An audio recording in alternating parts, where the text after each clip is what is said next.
Yes, amahoro kuri mwese inshuti zanjye, iyi ni Waka Waka podcast. Nizere ko mukomeje kugira ibihe byiza aho muri hose. Reka tuganire kuri projet cyangwa se umushinga Gaddafi yari afitiye Afrika akaza no kuwuzira yishwe na NATO nkuko mwabibonye. Tugiye kuganiraho kubera ko hari inama ya BRICS iri kubera South Africa cyangwa se imaze iminsi ibera South Africa. Iyo nama rero ibyinshi ubona ko BRICS igenderaho, ibyinshi BRICS ishaka gukora, ubona ko bisa n'umushinga wa Gaddafi yarafitiye Afrika, umushinga Gaddafi yaje kwicwa azize. Ibyo rero tugiye kubiganiraho, tunaganira kuri BRICS n'inama yabereye South Africa n'ibihugu byiyongereyemo, tunarebe ni iyihe menace iri ku idolari uyu munsi, turebe ese inzozi za Gaddafi zigiye gusohora. Ibyo nibyo tugiye kuganiraho muri iyi podcast. Yes, nkuko mubizi rero mwabonye NATO ihagurutse indege zayo igahagurukana umujinya mwinshi ku munsi wa mbere w'ibitero, mwarabibonye bahise barasa kwa Gaddafi mu rugo. Rero ibi ngibi ntago byari kubera abaturage bigaragambyaga gusa, ntago ari izo mpamvu gusa, harimo impamvu nyinshi cyane.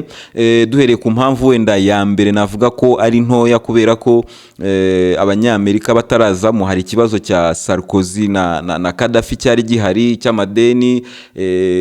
Gaddafi yagiye aguriza Sarkozy yiyamamaza kugira ngo abe perezida w'Ubufaransa. Hari imishinga Sarkozy yari yaremereye Gaddafi ko azafasha muri Libya, kubera ko nabo bamufashije kugera ku butegetsi. Mwarabibonye Saif umuhungu wa Gaddafi abivuga, nyuma yaho na Gaddafi atarapfa yarabivuze.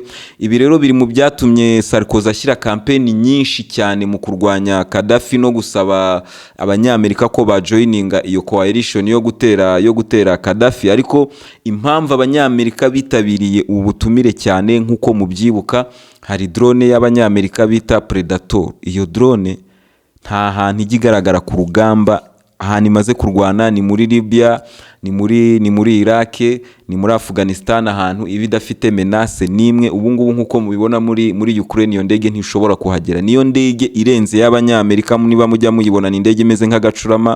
Reka tuyishyireho muyirebe. Iyi ndege abanyamerika bemeye kuyitanga kugira ngo Gaddafi yicwe. Iyi ndege niyo yaciye intege Gaddafi, kubera ko nkuko mwabibonye urugamba rwahise rwihuta. Ariko icyo navugaga ni iki? Ni ukubera ko aba banyamerika bari barimo gutabara idolari ryabo kubera umushinga wa Gaddafi wo gukora ifaranga rya Afrika rikozwe mu idolari, rikozwe muri zahabu, rishingiye kuri zahabu. Gaddafi yari afite umushinga uko Afrika yagombaga gukora ifaranga ryawo, ifaranga rikozwe muri zahabu, ku buryo niba uguze ikintu baguha ifaranga rifite agaciro k'icyo kintu. Nawe uribaza gutanga imodoka yawe, umuntu akaguhereza ibipapuro ngo kubera ko byanditseho miliyoni zingahe. Ubwo nyine ni icyizere, ukizera ko amafaranga uyafite, ariko ku bipapuro, ibyo bipapuro nta gaciro bifite kajyanye n'iyo modoka. Ibyo rero Gaddafi yashaka kubikuraho, ku buryo niba umuntu umuhaye imodoka aguha amafaranga ari muri zahabu ifite agaciro k'iyo modoka. Kuko na mbere hose, mbere y'intambara y'isi ya kabiri y'isi yose, buriya ifaranga ryari ririho, ariko ryari rishingiye cyane kuri zahabu. Ikintu cyari ifatizo cyangwa se agaciro cy'ifaranga kagenderaga kuri zahabu. Nyuma y'intambara ya kabiri y'isi yose rero nibwo Roosevelt yashyizeho itegeko bita fiat, ryategekaga ko idolari ribaye ifaranga fatizo. Amafaranga yose mugomba kujya muyarebera agaciro kayo muhereye ku idolari. Niyo mpamvu akenshi abantu benshi mu bihugu bitandukanye usanga babika mu madolari, kubera ko amafaranga yabo agenda atagaciro cyane, bigatuma batayizera, bakabika amafaranga yabo mu madolari. Urugero, ugiye nka hano hakurya muri Kongo, ushobora kujya kugura n'irindazi muri butike ukarigura mu madolari. Muri Kongo ni ibintu biri normal, uri kubyumva. Ariko ni ukubera ko batizeye ifaranga ryabo, bakavuga bati ifaranga fatizo ni idolari, reka amafaranga dukoreshe noneho amadolari, ku buryo niba ubitse amadolari 1000 niyo wayabika umwaka umwe utazahomba. Ibyo rero Gaddafi yari kubikuraho muri banki nyafurika, ashaka gushyiramo ifaranga rya zahabu. Yari yiteguye no gushyiramo amatoni menshi ya zahabu kugira ngo iryo faranga ribashe gukorwa kandi riyobore ku isi, kuko iyo faranga iyo risohoka n'abahinde n'abahehe bose niryo bari kujya babikamo, kuko ni ifaranga ridahungabana. Yari kubakuyeho ya fiat ni rya tegeko ryashyizweho na Roosevelt yuko idolari ari ifaranga fatizo. Ibi rero turi kubibona hehe? Ibi turi kubibona muri BRICS. muri BRICS. Murabyibuka nyuma yuko habayeho ihungabana ry'ubukungu muri 2008 nyuma yuko habaye ihungabana ry'ubukungu rikagera ku isi yose. Iri hungabana ry'ubukungu ryaturutse kuri management mbi y'abanyamabanki bo muri Amerika. Abanyamabanki bo muri Amerika bazanye politiki yabe kuvuga ati reka tuguriza abantu amafaranga, bagura amazu noneho bazishyure hariho n'inyungu tuzamuke. Baguriza abantu amafaranga menshi, noneho kubera ko abantu bari bafite amafaranga ari benshi bashaka amazu agaciro kayo karazamuka. Mu gihe noneho aba bantu baguza amazu bagura amazu abahenze kuko bashakaga amazu ari benshi bakayagura yarazamutse, aba bantu hashize igihe kirashira, aba bantu bananirwa kwishyura. Bananiwe kwishyura biba ngombwa ko banki zifatira ya mazu. Mu gufatira ya mazu noneho banki yisanze ifite amazu menshi ku isoko, abaturage nta mafaranga bafite, biba ngombwa ko za nzu zita agaciro kazo kamanuka kuko nta bantu bari bazishaka, nta bantu bari bafite amafaranga yo kuzigura. Bivuze ngo abaziguraga bari bake cyane, byabaye ngombwa ko banki zikubita ibiciro hasi kugira ngo zibone ahantu zigurisha aya mazu. Murumva iryo ni ikosa ryakorewe mu mabanki yo muri Amerika, ariko iri hungabana ry'ubukungu ryageze na hano mu Rwanda, ryageze ku isi yose. Ibyo rero byatumye isi yumva idatekanye, yumva ko idashobora gukomeza kwizera management y'Abanyamerika. Bumva ko igihe cyari cyo cyose Abanyamerika bashobora gukora ikosa ryateza isi ibibazo bikomeye cyane mu bukungu. Nibwo haje igitekerezo cy'umugabo witwa reka mwandike hano kubera ko ubundi mu kiganiro sindi kwibuka izina ryiwe. Uyu mugabo yazanye igitekerezo aravuga ati ariko ibihugu biri mu nzira y'amajyambere biri kugaragaza umuvuduko mu bukungu, biri kugaragaza bifite population nyinshi, ibihugu byishyize hamwe bishobora kurwanya iyi systeme y'Abanyamerika, bikishyiraho systeme yabyo. Icyo gihe nibwo hatangije ikintu cyitwa BRIC yari Brazil, Russia, India na China. Nyuma yaho nibwo baje kongeramo na South Africa. Urebye ibyo bihugu bya BRICS rero ushyizemo na South Africa, ni ibihugu byari bifite population iri hagati iri kuri 40% y'abaturage bose batuye ku isi. Nuvuga ngo abaturage bose batuye ku isi 40% bari muri ibi bihugu bya BRICS uko byari bitanu, kubera ko nkuko mu byumva nyine harimo Ubuhinde, harimo Ubushinwa, hakabamo Brazil, harimo ibihugu bituwe cyane kandi bifite umuvuduko mu iterambere. Ibihugu rero byarateranye biravuga biti reka turebe uburyo twahangana n'idolari, kubera ko idolari rishobora kuduteza ibibazo mu rugendo rwacu rw'iterambere. Nibwo ibihugu byatangiye noneho n'intambara yo muri Ukraine imaze gutera, Abarusiya bashyirwa mu bihano, Iran yo murabizi maze igihe mu bihano. Nanone haza ikibazo cyo kuvuga ngo Abanyamerika yo mugiranye ikibazo gitoya, amafaranga yawe bafite mu mabanki yabo kuko nibo bakontorora Banki Mondiale, izo za IMF zose na Abanyamerika bazikontorora. Icyo gihe rero amafaranga Abanyamerika bahita bayafatira. Abanyamerika bafatiriye amafaranga menshi y'Abarusiya, Abanya-Afghanistan, ibihugu byinshi byafatiriwe amafaranga kandi biyafite binakennye. Uyu munsi tekereza nko kuba Abanyamerika barafasha amamiliyari n'amamiliyari y'Abanya-Afghanistan kugeza uyu munsi n'inzara iri muri Afghanistan, n'uburyo Umunya-Afghanistan akeneye ayo mafaranga, ariko Umunyamerika akayafatira akayakoresha muri business ziwe kuko ntabwo yafatira ngo ayabike, amafaranga ntabikika, barakomeza bakayakoresha mu mishinga iteza imbere Abanyamerika. Ibyo rero BRICS yakomeje kubirebera avuga iti ibi ngibi ntabwo byazatuma dutera imbere, kubera ko Abanyamerika ntibifuza umuntu wazatera imbere ngo abarenge abaceho ajye hejuru. Ibihugu biravuga biti reka dushyireho systeme yacu izagituma twishyurana. Murabyibuka intambara muri Ukraine itangira, ibi bihugu byarateranye biravuga biti ubu noneho tumaze gufata umwanzuro, Vladimir Putin tugiye kumusukaho misile, tugiye kumusukaho bomba atomike yacu y'Abanyaburayi. Bomba atomike y'Abanyaburayi n'Abanyamerika bavugaga ni ugukura Uburusiya muri SWIFT. SWIFT ni system yo kwishyurana mu mabanki, uburyo amabanki yishyurana gukora ama transaction mu mabanki. Ntushobora kwishyura umuntu mu Bushinwa kuri konte yiwe, ni SWIFT bikora ibyo ngibyo, muri kubyumva. Noneho bakuye Abarusiya muri SWIFT baravuga bati Abarusiya tubakubise bomba atomike, ubu ngubu ubukungu bw'Uburusiya bugiye kudupfukamira ubu nona. Ariko kubera ko Putin na BRICS bari barabitangiye kera, kubera ko niba mubizi intambara ya Ukraine buriya yatangiye 2014 kugera 2022 Putin yararimo gutegura, kuko yarazi ko azafatirwa ibihano nk'ibyo bafatiye Iran, nk'ibyo bafatiye Venezuela, nk'ibyo bafatira umuntu wese bashaka bashaka kwa isolatinga mu buryo bwose bushoboka. Ibyo byose Putin yari abizi, atangira kugenda amafaranga yayashyira muri zahabu andi ayabitsa mu mayeni y'Abahinde, ku buryo bageze igihe cyo kumufatira ibihano n'izo Swift zabo, n'Abahinde baramaze, Abarusiya baramaze, Abashinwa baramaze gushyiraho systeme yabo yo kwishyurana. Ubu hari systeme yo kwishyurana itari Swift izajya ikoreshwa n'ibihugu biri muri BRICS. Muri kubyumva, no kuvuga ngo ubu ngubu Burusiya muri BRICS bushobora gucuruzana n'ibihugu biri muri BRICS, kandi noneho ikintu kiyongereyeho kubera ko ubu ngubu BRICS mu nama yaberaga South Africa ikijyanye no gushyiraho ifaranga rimwe, ntabwo baracyumvikanaho ku buryo bashobora guhita batangaza uwo mushinga. Ni nayo mpamvu mu nama yaberaga South Africa icyo kwiga ku ifaranga rimwe South Africa yagikuye ku murongo w'ibyigwa. Ubu icyo bigiraga hamwe ni uburyo noneho bashobora gukoresha currency zabo zo mu bihugu byabo. Ni ukuvuga ngo niba Brazil igiye kugura ibisheke cyangwa se nibigiye kugura umuceri mu Buhinde, irishyura mu marupi y'Abahinde. Abahinde nabo nibaza kugura muri Brazil bishyure mu mafaranga yo muri Brazil. Ibi rero nkuko nababwiraga population ya BRICS yari kuri 40%.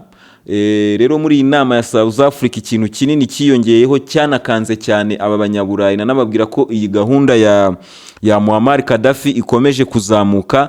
Mukanya nababwiraga ko population ya BRICS ari 40%. Ubu ngubu noneho nyuma yuko bongereyemo ibihugu bitandatu yabaye 46%. Ibihugu bitandatu bongeyemo ni Iran, Arabia Saudite, Emirates zunze ubumwe z'Abarabu cyangwa se Leta zunze ubumwe z'Abarabu, sinzi ukuntu babyita. Hanyuma hari Ethiopia, hari Argentina, hakabamo na Egypt. Murabona ko muri Afrika hiyongereyemo ibihugu bibiri byo muri Afrika byiyongereyemo kuri South Africa, hakiyongera igihugu cyo muri Amerika y'Amajyepfo, hakiyongera ibindi bihugu byo muri Aziya. Nkuko mubizi Macron yasabye invitation kugira ngo atumirwe muri iyi nama, muko byamubayeho murabizi, baramukatiye nabi cyane, twarabibonye mu kiganiro twakoze kuri Macron. So rero population y'ibihugu yasiba 46%. Ikindi kintu ni GDP ya BRICS cyangwa se ya BRICS nshyashya, nubwo izahindura izina, reka dukomeze tuyite BRICS mu gihe tutaramenya izina ryayo rishyashya. GDP yabo izabiri hejuru, ni ukuvuga ngo ubukungu bwabyo buzaba buri hejuru cyane. Muri iyi BRICS rero baracyafitemo ibibazo bagomba guhangana nabyo, kubera ko idolari guhangana naryo ni inzira ikomeye cyane badashobora kugeraho uyu munsi. Ibi bihugu bizakomeza bikoresha idolari mu bundi bucuruzi bwabyo, ariko idolari bazagenda barica intege gahoro gahoro, kubera ko nk'ubu ngubu dufashe urugero nko hagati y'ubucuruzi buri kubera hagati y'Ubuhinde n'Uburusiya, hari kubamo ikibazo gikomeye cyane. Kubera iki? Kubera ko Abahinde baragura ibintu byinshi mu Burusiya, kubera ko ikuva intambara Uburusiya bwafatirwa ibihano, Abahinde bahise bazamura essence petrole baguraga muri Russia, bazamura gaze baguragayo, bazamura ibintu byinshi bagura. Kandi nkuko mubizi aba Bahinde bagurayo n'intwaro, bivuga ngo Ubuhinde buba bufite amafaranga menshi bugomba kwishyura Uburusiya. Kuba rero bimeze gutyo, Uburusiya noneho bukaba budafite ibintu byinshi bwo bukura mu Buhinde, bituma iyo Abahinde bagiye kwishyura Abarusiya bakabishyura mu marupi yabo, Abahinde bisangana amarupi menshi, Abarusiya bisangana amarupi menshi badafite icyo bazakoresha, kubera ko nta bintu byinshi bakura mu Buhinde. Murabyumva rero, icyo nicyo kibazo kikiri hagati yo kwishyurana muri currency z'ibihugu hagati yabyo. Hagati aho ngaho rero Ubuhinde bwo bwiyemeje ko buzajya bwishyura Uburusiya mu mayeni y'Abashinwa, bazajya bishyura Abarusiya mu mayeni y'Abashinwa. Rero ibi nibyo bibazo biri muri BRICS, nibyo bintu bari barimo kwigiraho muri iyi nama, kugira ngo barebere hamwe uburyo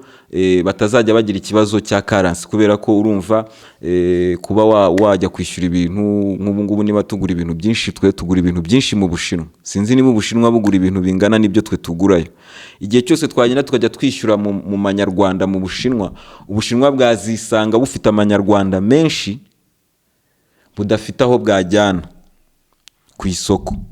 Birasaba rero ko haba harimo ikintu kimeze nk'uburinganire mu isoko kugira ngo ibyo bintu bikunde, kandi murabizi ntibishoboka. Hari ibihugu biproducing ibintu byinshi cyane ku buryo mwisanga mugomba kugurayo ibintu byinshi cyane. Nge numva ko iyi BRICS izakomeza kureba uburyo bakemura ibi bibazo, kuko ngiye kugeza ubu ngubu ndacyabibonamo ikibazo cyane mu bijyanye no kwishyurana bakoresheje currency yabo. Igihe cyose batarabasha gushyiraho ifaranga ryabo rimwe, ni ibintu mbona ko bikigoranye. Gusa tuzakomeza dukurikirane turebe imyanzuro bafatiye icyo kibazo muri South Africa, tuzabirebera hamwe. Rero iyi ni gahunda nababwiraga Gaddafi yazize, ariko Vladimir Putin na Xi Jinping bagiye kuyigeza ku musozo, kubera ko iyi BRICS iracyari ku expandinga, kuko nimureba ibisubizo iri kuzana ku isi muri ibi bihugu byinjiyemo harimo Iran nk'uko mubizi nta hantu na hamwe yari yemerewe gucuruza.